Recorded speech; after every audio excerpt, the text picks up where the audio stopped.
Dictation start होगी 5 second बाद। Yes, आजकल सरकारी प्रोत्साहन के कारण अर्थव्यवस्था के सभी घटकों में निजी क्षेत्र का वर्चस्व बढ़ रहा है। ऐसे में शिक्षा का क्षेत्र निजीकरण से प्रभावित हुए बिना कैसे रह सकता है? शिक्षा के निजीकरण का अर्थ है शिक्षा के क्षेत्र में सरकार के अतिरिक्त गैर सरकारी भागीदारी। वैसे तो ब्रिटिश काल से ही निजी संस्थाएं शिक्षण कार्य में संलग्न थी, लेकिन स्वतंत्र भारत में उनकी भागीदारी में बहुत वृद्धि हुई है। प्रारंभ में भारतीय संविधान में शिक्षा विषय को राज्य सूची के अंतर्गत शामिल किया गया था, लेकिन बाद में केंद्र सरकार ने यह अनुभव किया कि चूंकि शिक्षा प्रत्यक्ष रूप से राष्ट्र के निर्माण में महत्वपूर्ण भूमिका निभाती है, इसलिए यह केंद्र सरकार के लिए भी महत्व का विषय है। अतः शिक्षा के क्षेत्र में एक रूपता लाने, विस्तार करने एवं इसमें केंद्र सरकार की भागीदारी सुनिश्चित करने के लिए वर्ष 1976 में इसे संविधान के 42वें संशोधन द्वारा समवर्ती सूची में शामिल किया गया। स्वतंत्रता के पश्चात जहां एक ओर हमारे पास संसाधनों का अभाव था, वहीं दूसरी ओर जनसंख्या में भी तीव्र गति से वृद्धि हुई। अतः एक बड़ी आबादी के लिए शिक्षा की समुचित व्यवस्था करना सरकार के वश की बात नहीं थी। इसलिए भारत में शिक्षा में निजी क्षेत्र को बिना किसी अवरोध के प्रोत्साहन दिया गया। निजी क्षेत्र को शिक्षा की ओर आकर्षित करने के लिए सरकार ने कई कदम उठाए, जैसे निजी संस्थानों को आर्थिक सहायता देना, उनके लिए अनुदान का प्रावधान करना, शैक्षणिक इमारत हेतु कम मूल्य पर भूमि उपलब्ध कराना आदि। भारत में ऊपरी तौर पर शिक्षा के दो भागों में विभक्त किया जा सकता है, स्कूली शिक्षा तथा विश्वविद्यालयी शिक्षा या उच्च शिक्षा। आज इन दोनों ही क्षेत्रों में निजी संस्थानों की भागीदारी दृष्टिगोचर होती है। यही कारण है कि यहाँ सरकारी शिक्षा व्यवस्था के समानांतर निजी शिक्षा प्रणाली भी संचालित है। शिक्षा के निजीकरण ने इस क्षेत्र के प्रसार में सकारात्मक योगदान दिया है। शिक्षा के निजीकरण के कारण शिक्षा का प्रसार तेजी से हो रहा है। जिन लोगों को प्रतियोगी परीक्षाओं में असफल रहने के कारण किसी व्यावसायिक या अन्य पाठ्यक्रम में प्रवेश नहीं मिल पाता, वे अधिक धन खर्च करके मनोवांछित शिक्षा प्राप्त कर सकते हैं।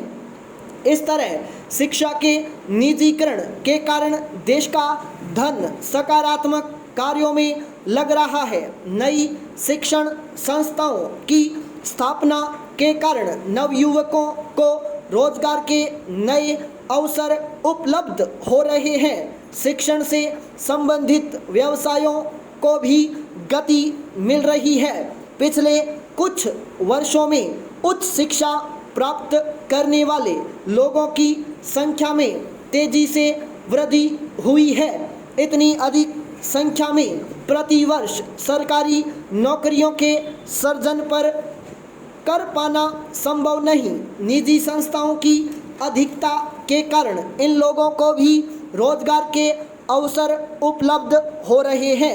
इस तरह शिक्षा के निजीकरण के कारण देश के आर्थिक विकास को भी गति मिल रही है। पाई पैराचेंज। यही नहीं, शिक्षा के क्षेत्र में निजी भागीदारी से उत्पन्न प्रतिस्पर्धा के फलस्वरूप शिक्षा की गुणवत्ता में सुधार भी हो रहा है। निजी शिक्षण संस्थानों में योग्य शिक्षकों को बेहतर वेतनमान पर भर्ती किए जाने से शिक्षकों की दशा में सुधार के साथ साथ शिक्षित लोगों के लिए रोजगार के अधिक अवसर उपलब्ध हो रहे हैं। इस तरह शिक्षित लोगों को इसके जरिए रोजगार के साधन उपलब्ध कराने एवं शिक्षा की गुणवत्ता में सुधार हेतु शिक्षा में निजीकरण को बढ़ावा देना उचित है। शिक्षा में निजीकरण से यदि कुछ लाभ हुए हैं तो इसके नुकसान भी कम नहीं है। शिक्षा में निजीकरण के कारण स्थिति अब ऐसी हो चुकी है कि इस पर अंकुश लगाने की आवश्यकता महसूस की जाने लगी है। निजीकरण को बढ़ावा देने के लिए अनुदान एवं सरकारी सहायता के फलस्वरूप भारत में निजी शिक्षण संस्थाओं की बाढ़ सी आ गई है। इनमें से अधिकतर निजी शिक्षण संस्थाएं रेवड़ियों की तरह डिग्रियां बांट रही हैं।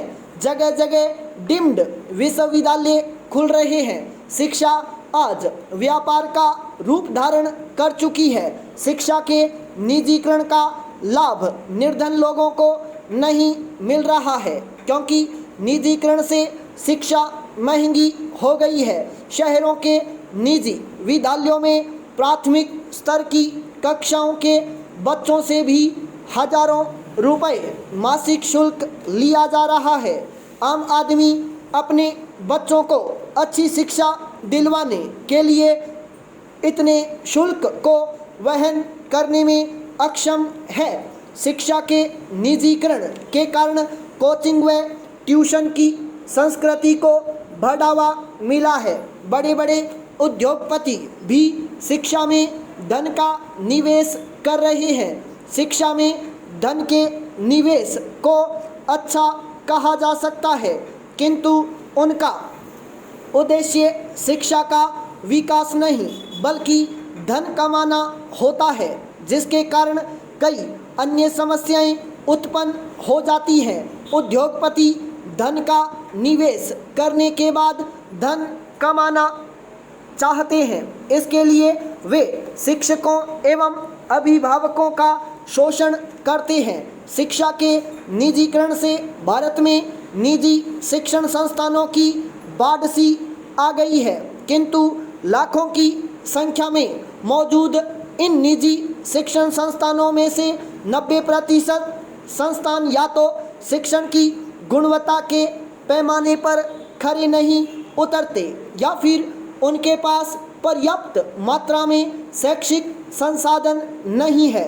इन सब के अतिरिक्त निजीकरण के कारण फर्जी शिक्षण संस्थानों की संख्या भी दिन प्रतिदिन बढ़ती जा रही है, जो चिंता का विषय है। इस तरह निजी क्षेत्र में प्रबंधन की अक्षमता एवं मनमानी के कारण न तो शिक्षा के उद्देश्यों की प्राप्ति हो पा रही है और न ही गुणवत्ता के पैमाने पर ये शिक्षण संस्थान खरे उतर पा रहे हैं।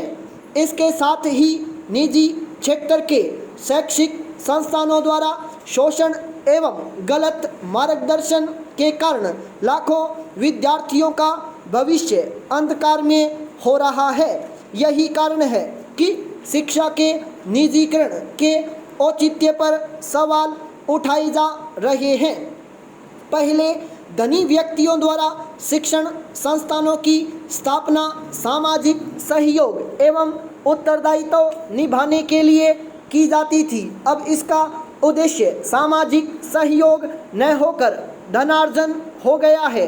इसलिए शिक्षा के निजीकरण से जो लाभ होना चाहिए वह समुचित मात्रा में समाज को प्राप्त नहीं हो रहा है। यदि शिक्षा के निजीकरण में मुनाफाखोरी की प्रवृत्ति पर रोक लगाई जाए एवं शिक्षकों की सेवा शर्तों का संरक्षण सरकार द्वारा हो तो शिक्षा के निजीकरण के लाभ वास्तविक रूप में मिल पाएंगे। शिक्षा की अनिवार्यता के दृष्टिकोण से इसके सार्वभौमिकरण की बात की जा रही है। इस कार्य में निजी सहभागिता अनिवार्य है। इसलिए शिक्षा का निजीकरण तो अनिवार्य है किंतु इसमें इस बात का पूरा ध्यान रखा जाना चाहिए कि शिक्षा के उद्देश्य बाधित न होने पाए स्टॉप।